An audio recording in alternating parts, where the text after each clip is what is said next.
Shalom Bapak Ibu Saudara.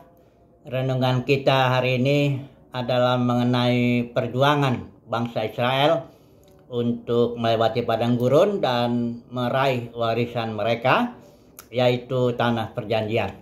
Jadi kita baca dulu dari Ulangan pasal 8 ini mengenai kenapa Tuhan merancang Israel melewati padang gurun selama 40 tahun.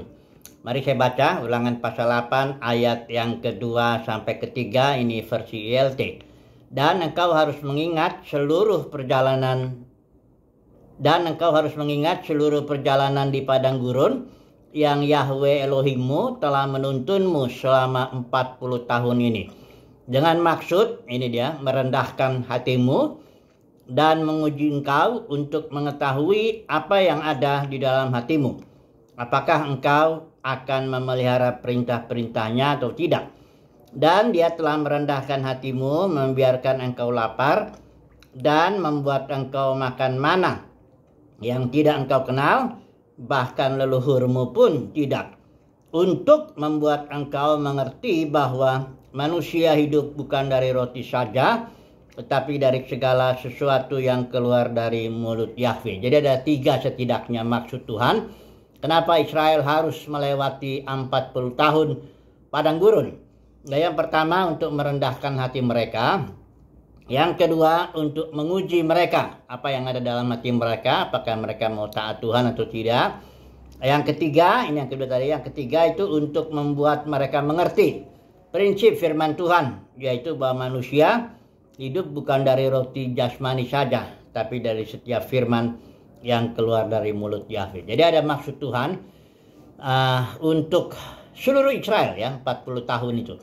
Saya dulu berpikir bahwa kenapa sebenarnya Yosua dengan Kaleb itu karena dia sudah berhasil gitu ya waktu di Kades Barnea itu, harusnya Yosua Kaleb tidak harus menjalani 40 tahun ya, karena sebenarnya dari Mesir itu sampai ke Kades Barnea ya itu sekitar 2 tahun saja.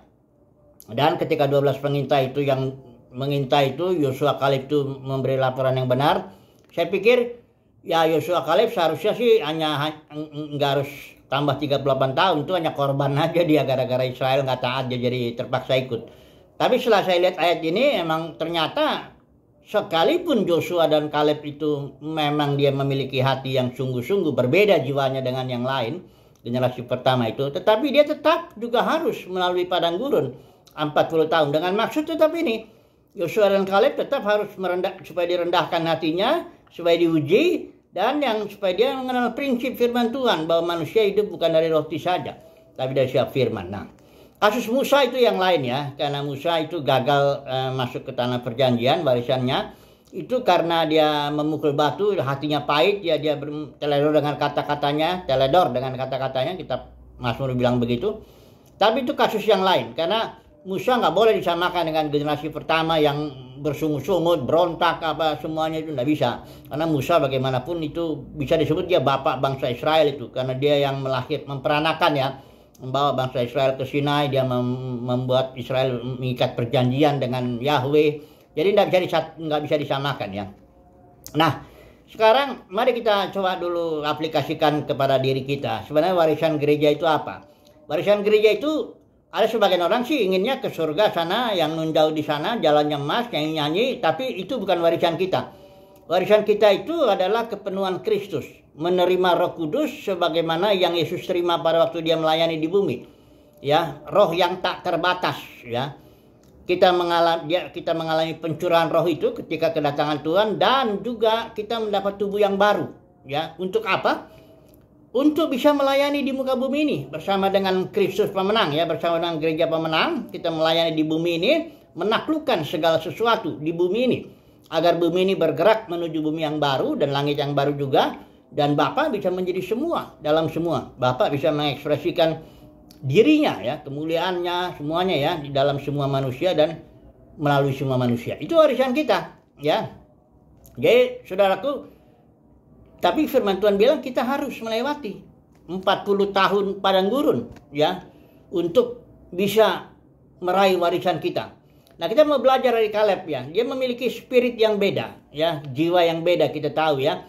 Dia waktu diutus usianya 40 tahun, dia menginjak daerah tanah Hebron itu ya, pegunungan Hebron yang dimana ada kuburan Abraham di situ dengan Sarah, ada kuburan Ishak dengan Ribka, ada kuburan juga Yakub dengan Lea.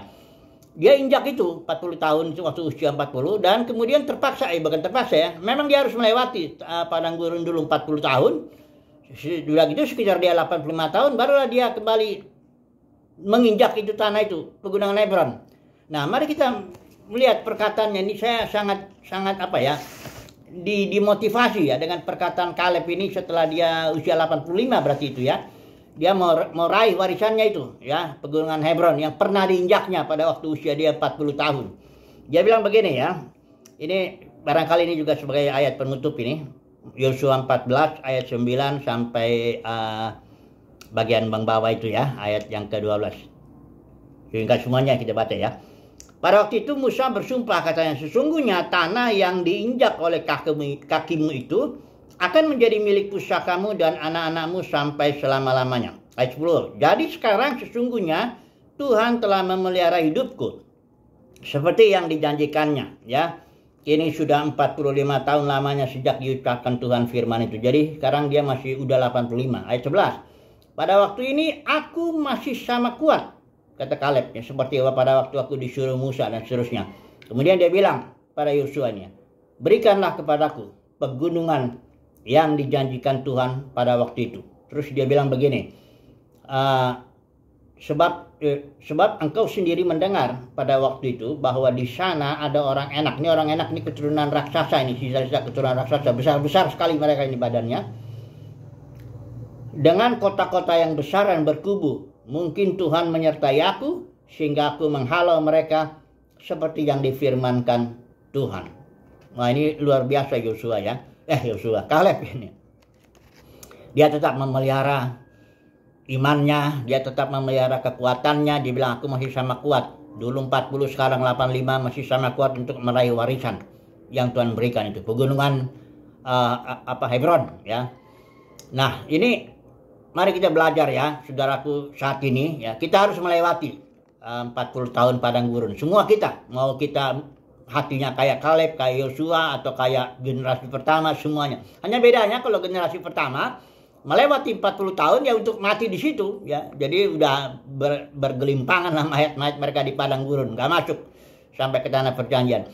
Tapi kita gereja pemenang melewati 40 tahun untuk tadi supaya hati kita direndahkan, supaya kita Tuhan menguji kita apa yang ada dalam hati kita, supaya kita mengerti prinsip firman Tuhan bahwa manusia hidup bukan dari roti saja, tapi daripada setiap firman Tuhan.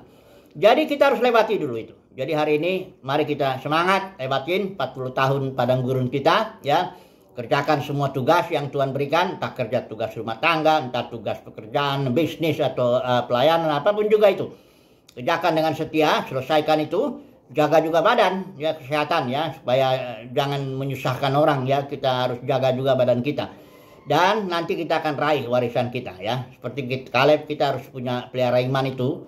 Pelihara kekuatan kita bilang di hadapan Tuhan, Tuhan berikan sekarang warisanku. Aku mau kepenuhan Kristus, aku mau kepenuhan Roh Kudus, roh yang terbatas, dan aku juga mau tubuh kemuliaan.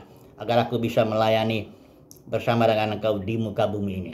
Haleluya, amin.